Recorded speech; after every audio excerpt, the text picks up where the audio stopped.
Hey everybody, it's me again, Derek D.C. Phillips, bringing you all things frightful. Today, I have a very special presentation for you.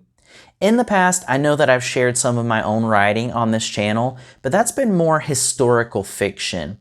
Today's piece draws inspiration from another genre. I've always been obsessed with urban legends.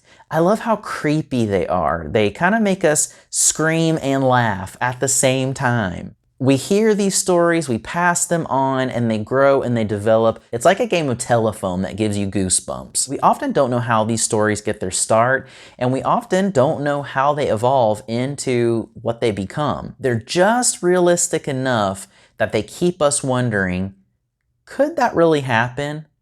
Has it really happened?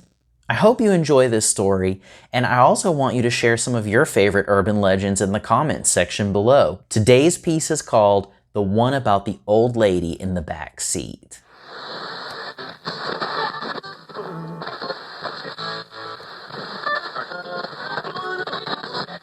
Police responded to reports of a foul odor coming from Unit 112 of Charles Place apartment homes on Tuesday. What started as a routine wellness check shocked the community at large, as officers discovered the mutilated and partially mummified remains of a presumed former occupant. The name of the deceased has not yet been released to the public. "This has me scared for me and my kids' life," said longtime resident Tawny Barton. "You just don't expect something like that here, or at least I didn't used to." Police have yet to confirm several critical details in hopes that information withheld may lead them to their suspect. Detective Brandon Shanks assures the public he and his team are not resting on their laurels.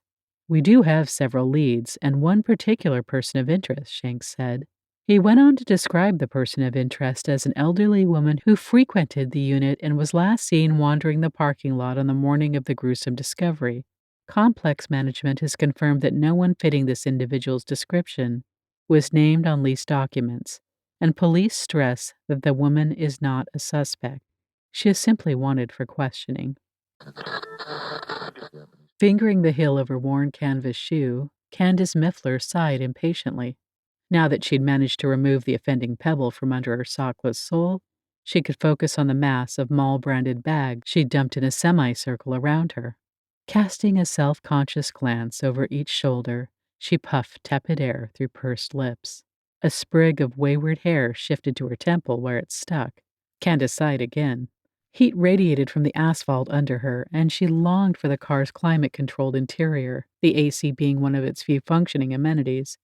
She'd prolonged her outing to the city center and dreaded the faulty ventilation of her apartment building.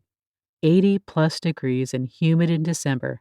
That's a suburban South Florida winter for you. She often found herself wondering if the move from Michigan had been a good idea after all.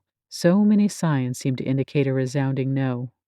With shopping bags redistributed by weight and balanced as evenly as possible across her trembling arms, she resumed the arduous trek through the overcrowded parking lot and toward the Q3 marker that swung bat-like from an orange light pole.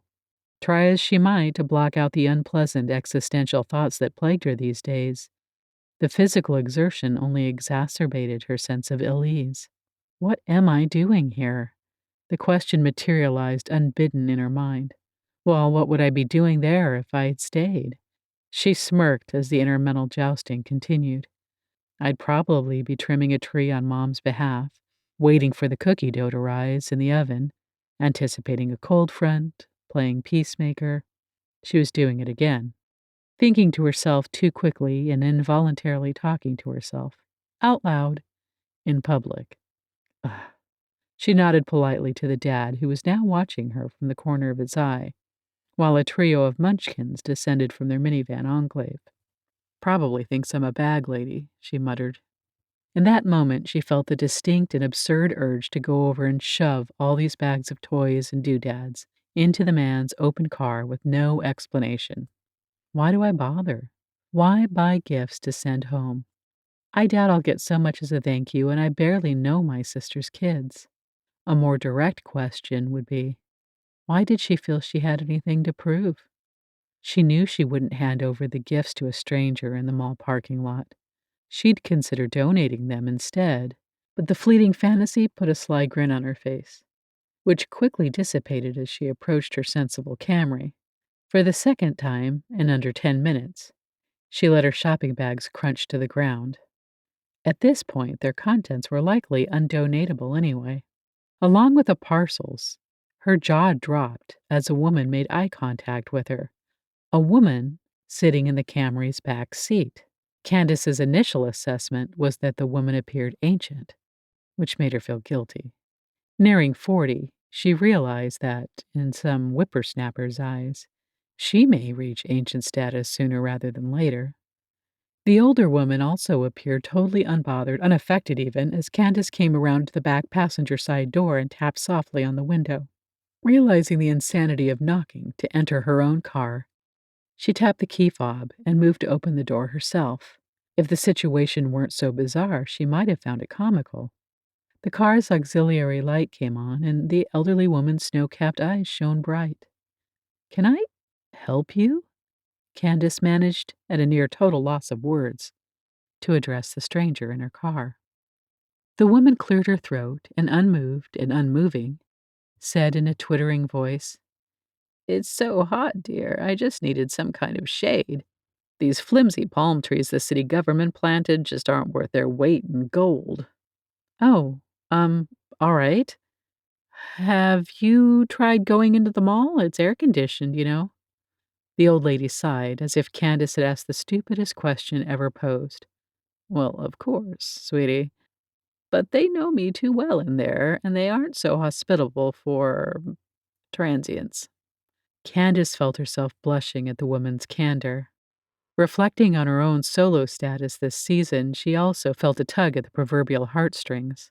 "I'm sorry. I didn't know." "You're apologizing to a stranger who crawled into your car." Candace's better judgment sounded an awful lot like her mother at times. She ignored the dissonance. "How would you like to go for an iced coffee? My treat." "Just an iced coffee. That's it." The woman considered momentarily before nodding curtly, and with a renewed smile. "That'd be fine." Candace, too, smiled. "I'm Candace. And what is your name, by the way?" "Agnes. Agnes Belfry." The diner door tinkled, announcing their arrival. The savory odor of fresh-cut potatoes and sausage grease permeated the place. Candace stepped aside, allowing Agnes to pass. The diminutive companion practically cowered in place. Poor thing, she clearly wasn't comfortable in social settings. How long had she been shunned? When was the last time she shared a meal with another human being, and indoors to boot? Candace reached out to guide her newfound friend into a booth at the edge of the self-seating space. Agnes flinched before smiling, warily shuffling her feet to avoid the film of grease that had accumulated along the tile floor. They settled in their ripped cushioned seats, and Candace pulled a couple of tissues from her purse. She proceeded to wipe condiment blobs from their immediate eating space. A swarthy young man, with hair slicked back to either side, made his way from the exposed grill area toward them. He fumbled through the front pocket of a doubled-over apron and extracted a notepad with the name Luke doodled across the front. "What'll you ha—" His initially welcoming tone plateaued and dissipated when he made eye contact with Agnes. Agnes simply smiled up at Luke with a debilitating meekness in her eyes. Is this how people treat her everywhere she goes? Candace pretended to ignore the server's disdain and proceeded with a simple order of eggs, home fries, and fresh fruit. "How do you like your eggs?" she asked her companion, who simply shrugged. "Scrambled, then," Candace decided for both of them. Luke made a note and shoved the pad and pen back into its resting place. He stole a second furtive glance at Agnes before wandering toward the drink station behind the counter. Candace squirmed in her seat, conscious as ever of the demure woman across the table from her, as well as the imagined gaze of a dozen restaurant patrons. She felt sorrier than ever for Agnes, but the realization was rapidly sinking in that they were, in fact, total strangers. She hadn't the faintest idea of where to begin conversation-wise. Her pity didn't translate to talking points. Self-consciously, she reached for her bag. "I just need to run to the ladies' room," she said almost apologetically. Agnes simply nodded. Candace slid from the worn booth seat and stood, holding onto the edge of the table, just in case she hit a grease patch to avoid a total flop. She made her way around a corner and down the hall to the single occupant restrooms, two evenly spaced doors along the subway tiled right wall. Noticing the occupied sign engaged above the women's handle, she moved to a corner and folded her arms. From this angle, she could monitor both the restroom doors as well as the swinging door that stood opposite, obnoxiously labeled staff only and neon duct tape letters. Candace's eyes fixated on the attention grabbing orange. She didn't know they sold such colors in stores. She couldn't imagine wanting to buy tape that color, or an outfit. She likely wouldn't even paint her nails that color. She jumped as the door twitched, then was flung outward. Luke stood, checking over his right shoulder, inspecting the dining area as if paranoid someone might be watching. He stepped briskly to Candace's corner as she bristled instinctively. It wasn't every day she found herself backed into a literal corner. "Excuse me, Hush," Luke barked in a hushed, authoritative tone. It made Candace step back, although her rational brain knew there was nowhere to step. At such proximity, Luke's towering frame reeked of a pungent odor. Sweat or onion he'd been chopping. Candace couldn't be sure, but her doubt turned her stomach momentarily. "What are you doing with her?" he said, motioning violently with a hitching thumb toward the dining area. "Do you know what you're getting yourself into?" By this point, Candace was shaking. Indignant words roiled in her stomach and fought for dominance. But her fight or flight response shut it all down in favor of survival. Who did this man think he was? And more importantly, what was he capable of doing? A door squealed open to their left, and Luke nearly tripped over the back of one sneaker in a hurry to distance himself from the cowering Candace. Is there a problem? A very round man with a buzz cut and arms thicker than some tree trunks emerged from the men's restroom. Wet hands tugged on his belt in a gesture of nonplussed dominance. "Not at all," Luke sputtered, as if he'd just run a lap around the building. Candace looked from one man, then to the other. She nodded out of entrenched politeness and willed one leg to move, then the other. Noodle-like, they miraculously carried her back to the dining area. "Come on, Agnes, we're leaving."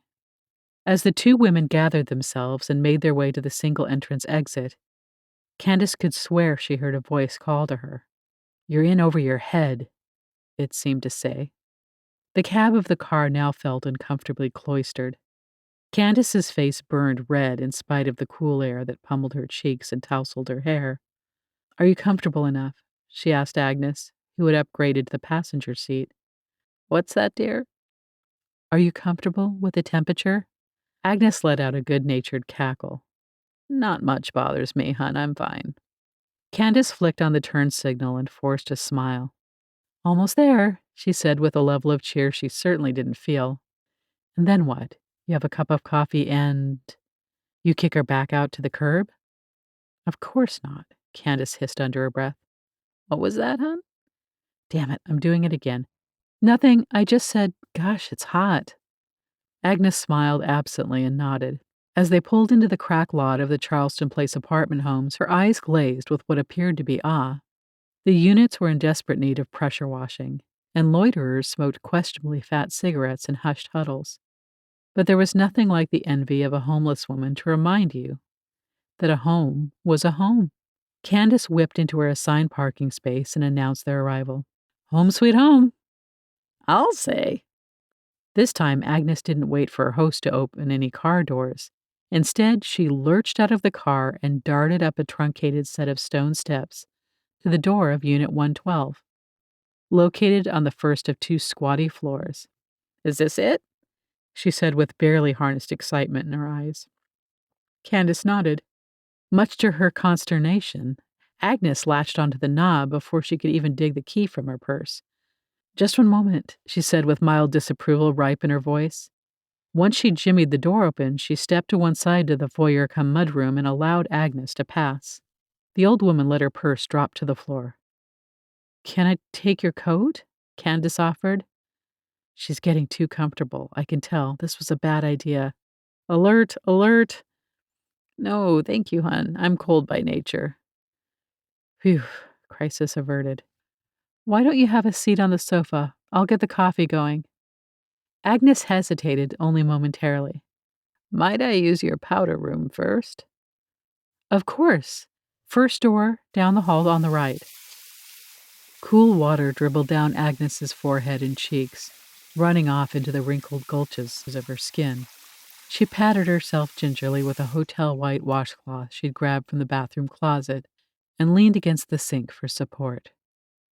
Her eyes rolled, flicked, and wandered, taking in her surroundings, taking in what was about to be hers, all hers. She liked the girl, which wasn't always the case. That would make this all the more difficult. But Agnes knew what had to be done. What had been set in motion couldn't be reversed. Besides, something about this girl made her feel something new. What was it? Pity. That was it. The sadness in her eyes was tangible. Agnes was sure that's what she saw there. The way she rifled through her wallet, the way she lugged those gifts to the car, gifts she'd never be thanked for. The apartment she called home, with its drab curtains and its dining nook for one. But it had potential. Agnes sighed and stepped back from the sink. She plunged a single arthritic hand into the folds of her ratty canvas coat and slid the sleek knife she'd lifted from the kitchen store at the mall from its innermost breast pocket. Yes, so much potential, she whispered into the void.